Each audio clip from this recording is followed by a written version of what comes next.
Vendors selling shirts decorated with swastikas caused controversy on campus. See why some students were offended and others were not. And an Orange County college student is appealing his suspension after reporting his professor and posting it online.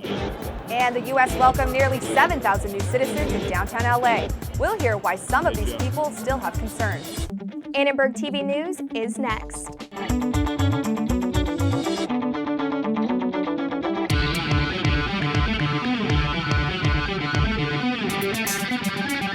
Live from USC, you're watching Annenberg TV News.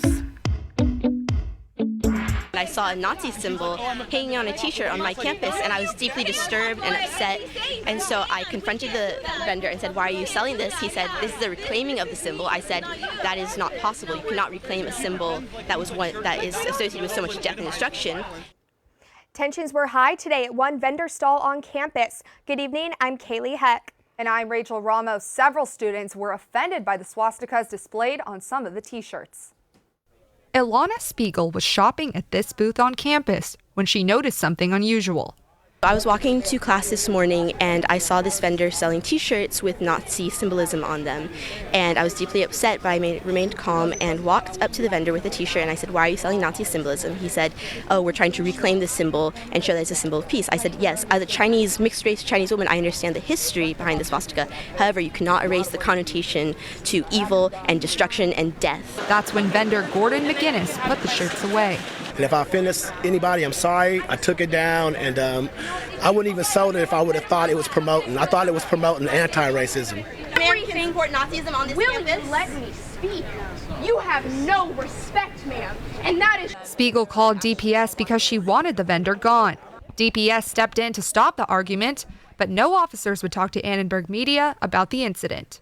While some say the swastika symbols on the t-shirts represent hatred and death, others argue that the vendor has the right to freedom of speech to sell whatever products he'd like. I have a very big issue with the oppression of freedom of speech. I might not agree with what you're saying, but I will defend to my death your right to say it. I want views that are contrasting to mine, but I do not want my views to be silenced.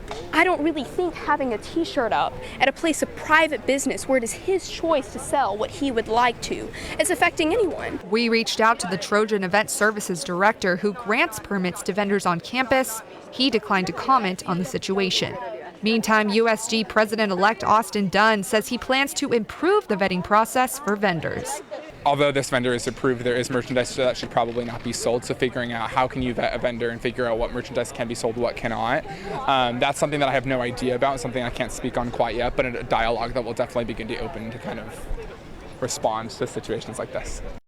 Hillel, a Jewish organization on campus, sent out an email late today saying, quote, "These images are anti-Semitic and trivialize the Holocaust, an incredibly dark period in history in which more than 6 million Jews perished. They have no place on our campus." The t-shirt selling vendor packed up as DPS watched late this afternoon. Newly elected USG President and Vice President Austin Dunn and Morgan Monahan met with students who confronted the vendor. Annenberg Media's Eli Goodstein sat down with both to discuss hate speech on campus and who they will appoint in their administration. We just don't want any student to ever feel unsafe, and I think that's when you have to step in, is when students are feeling unsafe on campus. Yeah, I think it's really not necessarily saying that either the two of us are the people that kind of determine where that line is. But our focus is about making every Trojan feel included and safe on this campus, right? And so anytime that that's not happening is one that we feel the need to step in and kind of just voice on behalf of students. And I was thanked by the people who were there, and so was Morgan, for coming down and supporting them in that way. And oftentimes, we may not be the people that are in charge, or may not be the people that can change the outcome of a decision. It was not within our power to walk down to this vendor and dismiss him from our campus, even if that was what we would have wanted to do. It wasn't something we could do. And so knowing our realm is what's most important, and then figuring out how we can support students comes second. And oftentimes just standing in solidarity with different communities on campuses might be the most we can do, and that's what we will do moving forward. It's the same thing that it's been from the beginning. It's the same answer we've had from the beginning. The first thing that we look for and that we consider in regards to applications is experience, and whether that's inside of the organization, outside of the organization, just experience doing work that particular position coincides with. and then passion. And I mean, that can kind of be depicted through an interview, and then interest in a particular position. I mean, it's kind of the same way that we go through our interview process as a whole. With that being said, I mean, it's a really tough battle for us to fight already. Part of our biggest support came from members of the organization, and so that's not something we could just rid ourselves of. But with that being said, what Morgan and I's number one priority is creating the best student government possible, and that does in no way mean having as many of our friends in it as possible. But really figuring out what group of leaders, what group of 120 students or whatever that final number will be can best represent every Trojan on this campus. And I can guarantee you that that's not going to come from our friend groups. Dunn and Monahan will officially take office on February 21st. A freshman at Orange Coast College is appealing his 2-semester suspension, saying he was personally targeted by the professor's anti-Trump rant that went viral. Our nation is divided. We have been assaulted. It's an act of terrorism. One of the most frightening things for me and most people in my life is that the people committing the assault are among us. Caleb O'Neill says he was told by OCC that he was suspended and had to write a 3-page apology letter for taking a video without the professor's permission and later posting it to YouTube. He and his lawyer are appealing that decision, and if it's denied, they plan to file a federal lawsuit in Orange County. She is a good teacher, but what she did was so uncalled for. All I wanted was an apology from her, and just to let her know that you can't target your students. I mean, I'm in that classroom, and you're coming right after me. Free speech doesn't guarantee you the right to intimidate and threaten people and put their safety at risk. So she was essentially putting him on notice that she didn't want anything to do with him. We spoke with USC media law professor Jonathan Kotler to see if he thinks O'Neill's suspension is valid. Unless the teacher gave permission for the student to tape, and everybody who was on camera also would have had to give him permission. So if he caught students in the shot, those students would have to give permission as well. If those people didn't give permission, the student who did the taping is in violation of the law. Annenberg Media reached out to OCC administrators and the professor. Both did not return our multiple requests for comment. Fast food executive Andrew Puzder withdrew his nomination today to be President Trump's labor secretary. Democrats say Puzder is not fit to lead the department responsible for defending workers' rights. He's been accused of treating his workers unfairly and failing to pay taxes on his undocumented immigrant housekeeper. President Donald Trump welcomed Israeli Prime Minister Benjamin Netanyahu to the White House earlier today. Annenberg Media's international reporter Alicia Wajaja is here with the details. Thanks, Kaylee. It's the first time the leaders have met since Trump took office. On the campaign trail, Trump said he was pro-Israel, but recently he shifted his stance on Israeli settlements in the West Bank. Still, today Netanyahu reaffirmed the alliance between the two countries. Israel has no better ally than the United States. And I want to assure you, the United States has no better ally than Israel. In his address today, Trump said he didn't have a strong stance on the conflict. I'm looking at two-state and one-state, and I like the one that both parties like. We spoke to USC students on the changes in U.S. policy towards the Israeli-Palestinian conflict.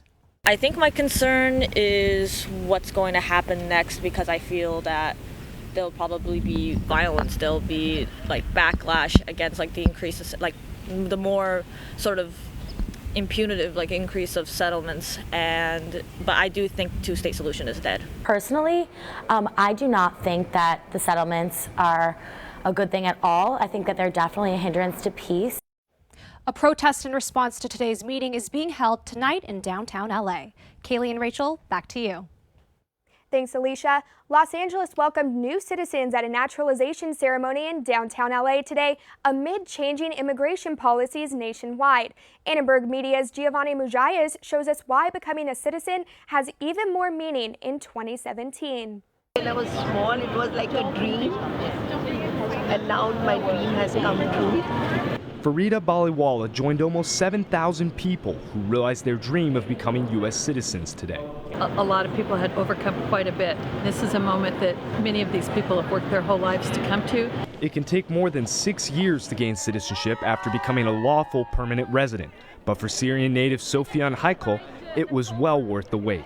Now I don't have to worry to go back and forth or to leave the U.S. that, worrying about not being able to come back. People are so excited to finally become citizens of the U.S., but some are concerned that they still may not be able to see their families back home. They weren't granted a visa to come to the United States and visit us because they aren't from Syria. Michael Downey has sponsored a Vietnamese student's green card for 9 years. He was worried this moment wouldn't happen. There was grave concern that there would be some sort of halt, even as early as this morning. But Thong Nguyen wasn't concerned.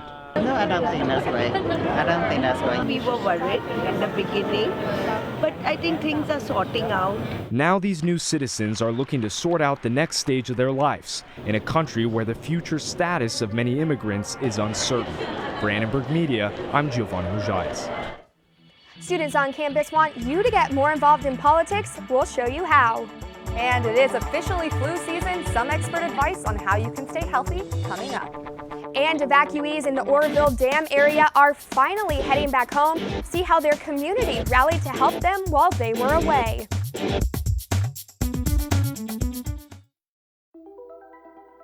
Todd's a great guy. I mean, look at him. What a sweetheart. Attaboy. Wait, Todd, what are you doing? How totally selfish and un-Todd-like of you. Come on, Todd. Come on, man. Wow, these are really good. You act surprised.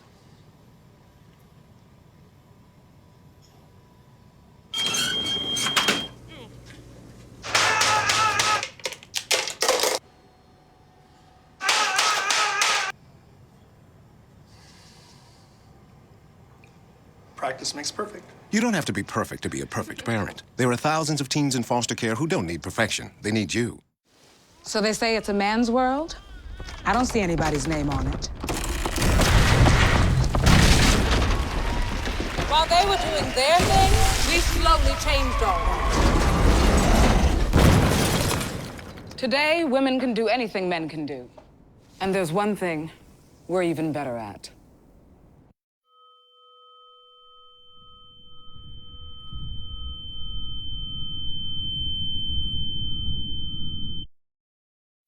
After record rainfall and complications with the Oroville Dam spillway, nearly 200,000 residents who were evacuated are finally returning home. 2 Annenberg Media reporters traveled to Northern California. Mark Salinger shows us how kids are dealing with this emergency situation, and Cole Sullivan begins with a closer look at some of the evacuees.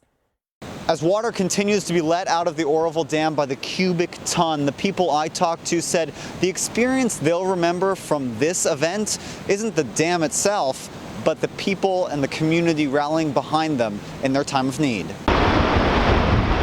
Sharon Tatum was worried there was a wall of water coming her way. The radio said, go north. Joy Boyart got the call while in church on Sunday. And so we interrupted the pastor and said we need to get over there and start helping our neighbors. They met at this shelter, along with hundreds of other evacuees and volunteers. It was a little chaotic, but everybody was willing to help and chip in. An example of just how much this community has come together, these games and clothes have all been donated in the last 2 days alone.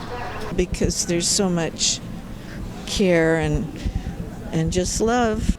I probably cry the whole way home, and then it's hard to sleep because you just want to be here, continuing helping. And that help has changed the lives of the people here. The way I looked at my life then, being like 4 days ago, that's washed away. Washed away in the best kind of way.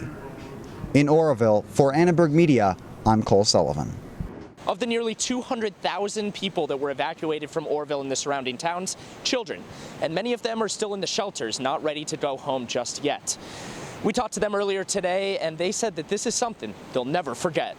They play, they draw, and they wait. I kind of wish I was in school because we have nothing to do here. For the youngest evacuees of Oroville, age only adds to the uncertainty and fear. Wow. I would play, please. But I was scared a little bit. I want to do this. You want to do A day after the mandatory evacuation order was lifted, many parents still don't feel safe bringing their families home. I'm right next to the river, and if it floods, there's no time to get out. Dozens of children now call this shelter home, recounting to one another how they ended up here. We were at the store, and the lady said, "Get out, get out. There's a flood warning." To pass the time here at the shelter, kids are playing basketball, doing arts and crafts, and even playing a little bit of Foursquare. Zach, serve it up. Crews today continue to work to repair the damaged spillway.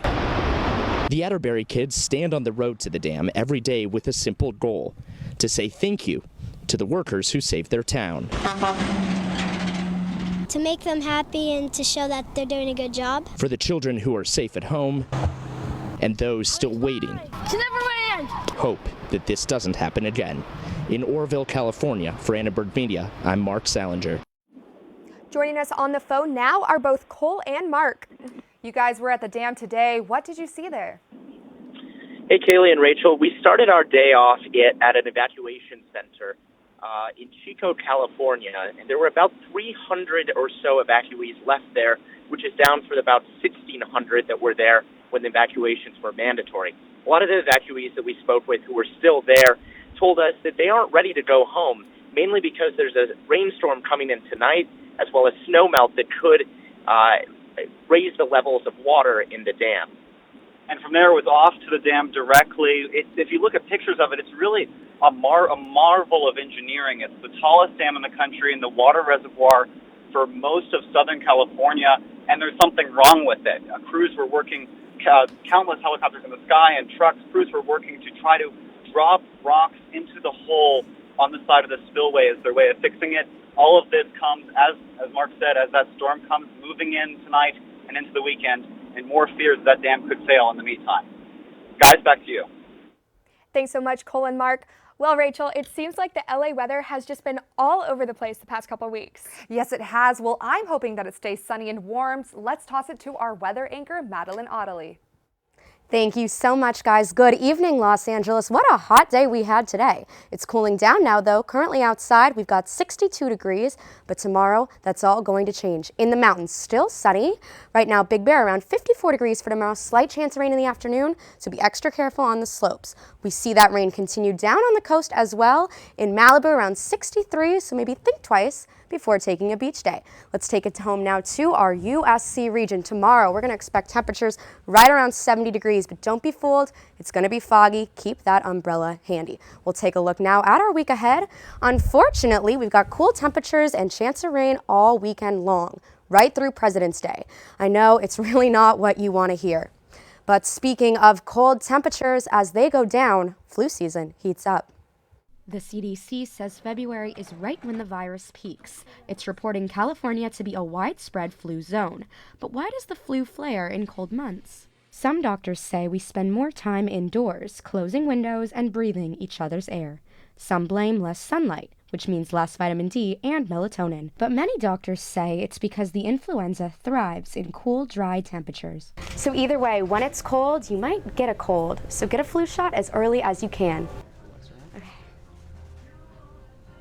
Shot is important because there's actual mortality. 36,000 die every year of the flu in the U.S. So it's marginally less than car accidents, but not much. And it's not too late. Shots are still available at Engelman and CVS. With or without one, the best way to ward off the bug is to wash your hands and get enough sleep. Have you had your shot yet? No, I haven't, and you were very brave for doing that. It I hurt. don't know if I'm going to get one, but we'll see. If I do get one, I'm going to stick with the nose spray. Interesting. I've never heard of that. Well, thank you very much, Madeline. The Delta Phi Epsilon fraternity and the Trojan Advocates for Political Progress wrote letters to Congress today advocating for change and invited other students to do the same. Delta Phi Epsilon just wants to give students a voice, because writing a post on Facebook doesn't make a difference, but this may actually make a difference. A representative may pick it up and read it, and it might have an impact on a policy that they vote on. In order to make their voices heard, students are encouraged to write a personal message about the issues they care about. The postcards will be mailed for students free of charge. Well, Rachel, I am so excited to watch the NBA All-Star Game this weekend. Yes, should be an interesting game. Well, let's toss it to our sports anchors, Julia and Angel. Thanks, Kaylee and Rachel. Coming up next, we will hear from USC students as they take on the NBA All-Star Game this weekend. As for USC sports news, the women's lacrosse team is preparing to play a top-ranked opponent. We talked to one player about how the team plans on securing a win this week. Finally, on Saturday, it will be a cross-town showdown when USC men's basketball heads to UCLA to battle the Bruins. Why is Connor having trouble focusing in school? Having trouble finding Connor's middle school? Would you like directions? No, why is Connor having trouble focusing in school? Finding lowest airfare to Istanbul. No, I'm tired of fighting with him over homework. Home, walk, restaurant. Need a review? No, I need help. He's very smart, but his mind wanders. He's disorganized. I think I understand. Oh, good. French fries. Finding best potatoes. No! Russet. Fingerling. Yukon Bowl. Why don't you understand me? Sorry, I was trying to show how Connor feels every day. Frustrating, isn't it? Redirecting to understood.org. For the 1 in 5 kids with learning and attention issues, this is what life can feel like. Explore understood.org, a free online resource about learning and attention issues, designed to help your child thrive in school and in life. Understood.org, because understanding is everything.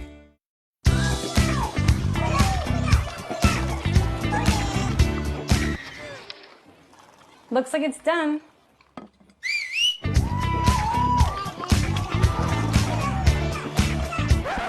Don't let salmonella get funky with your chicken. On average, 1 in 6 Americans will get a foodborne illness this year. You can't see these microbes, but they might be there. So learn the right temperature to cook each type of meat. Keep your family safe at foodsafety.gov. Welcome back to ATVN. The number 4 USC women's lacrosse team is only in its second weekend of play, but already has one of its toughest matchups of the season this Saturday visiting Northwestern. Last time the two teams met, the women of Troy outran the Wildcats thanks to USC's unrelenting attack. A big part of that win was a dominant performance by returning attacker Kylie Drexel, but head coach Lindsay Munze says it will take more than one player to beat Northwestern again. We need every single one of our players to be a threat offensively, and then defensively we need to play as a unit. So, power in numbers, we want every single one of our players to be playing together, to be focused, and to really play as a team. It's not going to be one person on the defense or one person on the attack. It's really going to be a team effort. USC has won 18 consecutive games at home since last season and are hoping to extend the streak this Saturday. It's rivalry week for men's basketball as the team prepares to make the trip to Westwood to square off with the number 5 UCLA Bruins. In the first meeting between the team 3 weeks ago, USC used 14 three-pointers to get past UCLA. Shaquan Aaron led the way with a career-high 23 points. The Trojans will look to win their 5th straight game against the Bruins on Saturday at Pauley Pavilion. Joining me to play a quick game of over-under in anticipation for the matchup is sports correspondent Angel Vizcarra. Angel, thanks for joining me. So I'm going to read you a couple stat predictions for Saturday's game, and then you're going to let me know if that specific player or team is over or under in response. Let's do it. So my first statement is Lonzo Ball will score 20 points. All right, well, unfortunately for the folks in the land of Troy, Lonzo Ball's going to come out looking to erupt offensively. Had a bit of a slow game the last time these two teams played. He had 7 turnovers while he did have a double-double. I expect Lonzo to go over 20 points in this upcoming matchup on Saturday. Yeah, he's on fire this season. My next, USC gives up 90 points to UCLA. All right, for this one, this is a huge category for the Trojans. I'm going to say they keep the Bruins under 90 points. USC's been a scrappy defensive team all year. Enfield preaches defense. They've averaged 7 steals per game, the most in the Pac-12. Exactly, and my last statement, Angel, USC knocks down 8 three-pointers. All right, and some good news for the folks in the land of Troy. I've got the Trojans making more than 8 three-point shots from downtown. I think USC is going to really need to keep their three-point shooting high if they're going to keep up with a fast-paced UCLA offense, and I think they've got the tools to do it. Well, I agree with that. All right, Angel, thank you for playing over-under with me. We will see how you did come Saturday. Awesome. Now switching from college to the pro game, the NBA All-Star Game is this Sunday in New Orleans, showcasing some of the NBA's premier talents like LeBron James and James Harden. We asked USC students what part of the game they're looking forward to most. I'm excited just for the competitive spirit. This year has been a lot of good storylines, with a lot of growth from different players. Russell Westbrook got snubbed from being on the starting lineup. I really like the three-point shooting contest, just because I can't, nor will I ever try. With an all-star cast, this game will surely be one to watch Sunday. Kaylee and Rachel, back to you guys. Thanks, Julia. I am stoked to see that three-point competition. It should be pretty intense. Yes, I don't know much about basketball, but I do really enjoy watching it. And coming up next, a new report says that millennials are the worst drivers in the U.S. Ahead, see what USC students think. The next 30 seconds can save you a lot of money. Just do your laundry in cold and stick to full loads. Auto-sleep your computers. Plug your gadgets in a power strip and switch it off when you're done. Headed out? Turn back your thermostat by 10 degrees. And drive sensibly. The more energy you save, the more money you save. Find other great tips at energysaver.gov. Thank you, dear. Well, you're very supple. Just like I was at your age.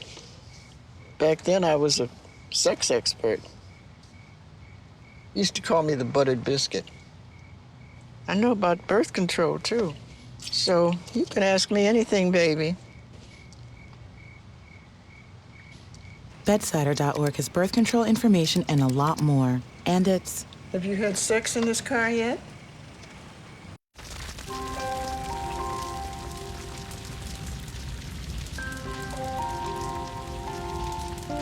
A single ember that escapes from a wildfire can travel more than a mile. That single ember can ignite and destroy your home or even your community. You can't control where that ember will land, only what happens when it does. Get Fire Adapted now at fireadapted.org. The AAA Foundation for Traffic Safety released a new report today that says millennials are the worst behaved drivers in the United States. The study shows 88% of drivers aged between 19 to 24 years old admitted risky driving behavior within the past 30 days. They said they were guilty of speeding, running a red light, or texting while driving. We talked with students about the study. I would say I'm probably a little bit more alert than 6-year-old drivers. I wouldn't say I'm as distracted. I think it's just people perceive 18 to 25 as more reckless because they're inexperienced. I think we're probably more reckless, yeah, definitely, but I think in LA it's just everyone regardless of age, they're just really inconsiderate while driving. Well, that just goes to show you that you should keep your eyes on the road and not on your phone. You know, it's pretty trippy that, the rise of social media maybe has contributed to people driving while distracted. Yes, I know I'm personally addicted to Instagram, but turn it on silent. All right. Thanks for watching Annenberg TV News. From everyone at Annenberg Media, I'm Kaylee Heck. And I'm Rachel Ramos. You can catch us on the web at uscannenbergmedia.com. Good night.